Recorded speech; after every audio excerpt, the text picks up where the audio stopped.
Now, transgender athlete Emily Bridges is prepared to take her case to the European Court in Strasbourg.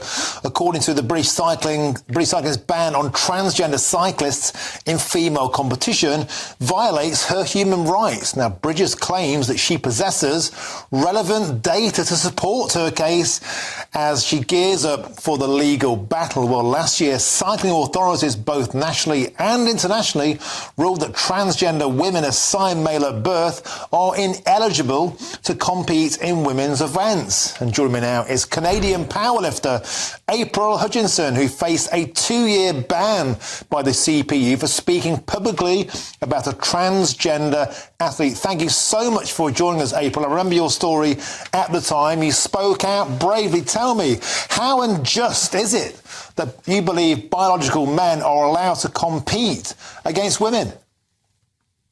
Well, I mean, it's everything wrong with it. It's unsafe.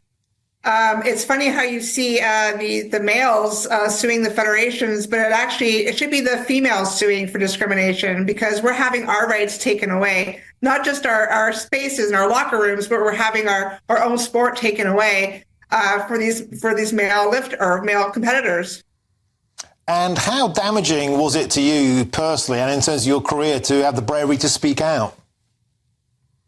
Well, I don't know if you've seen over the last year, ever since I actually spoke out about, there's a 40-year-old male in my powerlifting union that has taken most records in the province of Alberta. He has the second highest deadlift in history of all time in the women's category.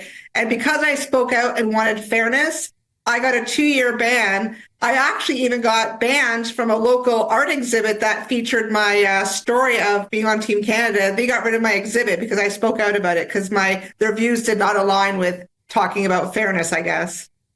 And April, for starters, thank you very much for having the bravery to speak out. It takes real guts, I know that, a great personal cost to yourself. Do you think there's hope ahead? Are we turning a corner? Are we looking towards a future where biological men are kicked out of women's sports? Or, particularly in places like Canada, which seems to have lost its liberal mind over these past few years, is there no end in sight? Well, yeah, that's the thing. I'm probably living in the worst country right now as far as women's rights.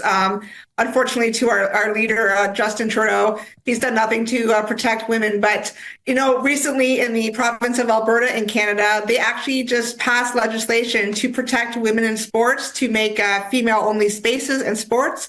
So that's the one province. We do think that other provinces will follow suit.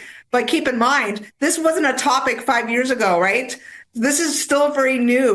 More transgenders are coming through into sports. More podium spots are taken. So the best thing that women or anyone can do, which I did, was to speak up. And more men and women are speaking up. More women are suing federations and even school boards for allowing boys to compete in girls' sports. So we need to keep using our voice, because there are changes. And I did say it this year. This year is going to be a huge change in the positive way, yes. Okay, great. So thank you so much for joining us, and thanks for speaking out. That's Canadian powerlifter April Hutchinson. Thank you very much indeed.